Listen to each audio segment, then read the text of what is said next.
L'intervention d'hier concernait l'analyse des contextes globaux, le contexte global des combats que mènent les mouvements sociaux dans le cadre de la souveraineté alimentaire. Donc il s'agissait pour moi de parler au nom de l'Afrique sur les axes prioritaires de l'analyse des contextes qui concernent l'Afrique. Et donc nous avons insisté sur le fait que l'analyse globale qui se trouve dans le document de position international nous convenait bien parce qu'il y a une dizaine de points qui ont été soulevés comme étant des problématiques sur lesquelles les mouvements sociaux sont obligés d'agir aujourd'hui pour pouvoir trouver des réponses. Et l'Afrique en a identifié 5 majeurs qui pour nous étaient importants. Le premier défi majeur, on l'a expliqué, c'est déjà le poids de notre histoire en tant que continent et qui a beaucoup joué aussi sur la trajectoire de la souveraineté alimentaire de l'Afrique. Il s'agit de l'esclavage que nous avons connu après l'épopée de nos empires, on a connu l'esclavage, après c'est la colonisation qui a aussi démantelé un certain nombre de dispositifs institutionnels du continent.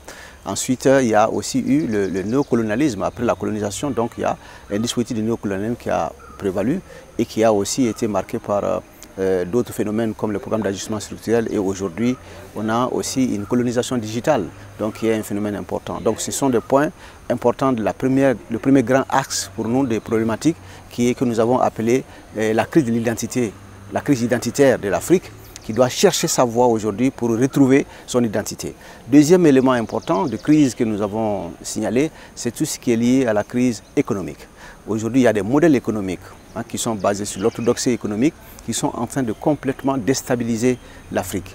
On est passé par le programme d'ajustement structurel, mais le modèle qui prévaut aujourd'hui est vraiment porteur des germes d'injustice sociale et de privation des droits des populations, parce que dominé par des multinationales qui sont en train de faire l'extravisme en tirant du continent ses ressources, mais aussi en transformant notre système économique en un système extraverti, où les investissements profitent seulement à l'extérieur.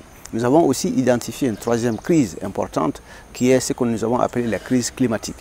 Donc qui est aussi due beaucoup plus à cet extractivisme qui a été développé par les multinationales et qui amène aujourd'hui aussi à des phénomènes comme l'accaparement des terres, mais aussi l'accaparement des ressources génétiques comme les semences et d'autres types de ressources, mais aussi l'accaparement des mers, des eaux, et qui sont des phénomènes sur lesquels l'Afrique aujourd'hui insiste énormément pour s'en sortir.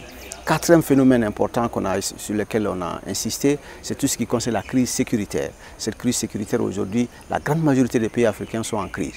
Soit il y a des rébellions internes, comme le cas de la RDC ou d'autres pays comme le Soudan, etc.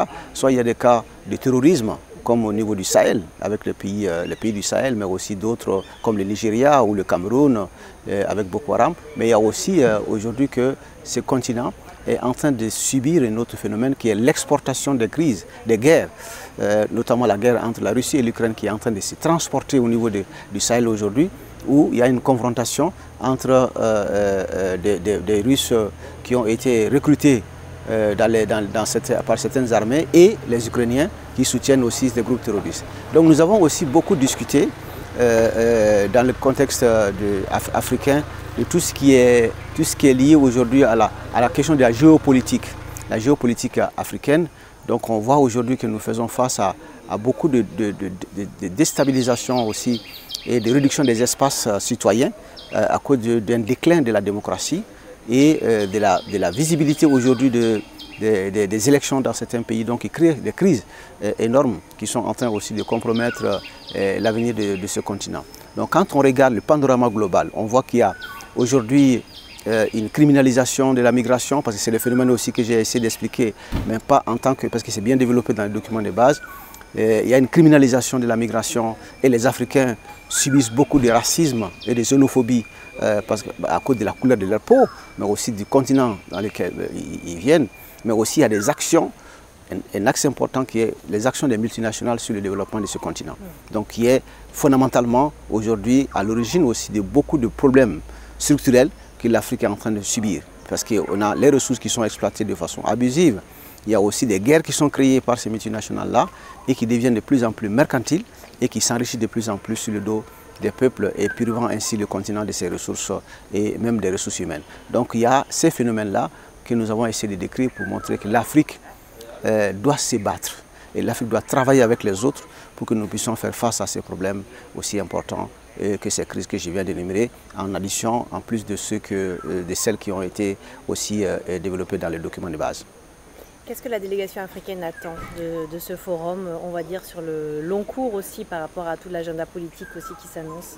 Alors, l'Afrique attend énormément, parce que l'Afrique a été aussi au début de ce processus de Nyéléni particulièrement, parce que, juste pour le rappel, que c'est au Mali, à Séléngué, que la première édition a été faite en 2007, justement pour pouvoir établir les principes de base de la souveraineté alimentaire qui avait été un concept développé en 1996, mais qui avait été accaparé aussi par des multinationales et certains pays justement pour leur propre agenda. Donc il y a eu une redéfinition à ce niveau-là. Donc l'Afrique attend à ce que cette solidarité internationale puisse aussi s'exprimer sur les crises que nous venons de mentionner, parce qu'il y a d'abord qu'aucun continent, de façon isolée, ne peut s'en sortir sans les autres, parce qu'il y a cette interdépendance très forte aujourd'hui qui se crée, mais malheureusement en face aussi, il y a des coalitions qui se constituent au niveau des multinationales, au niveau des États. Il y a les regroupements aujourd'hui qui sont en train de se redéfinir.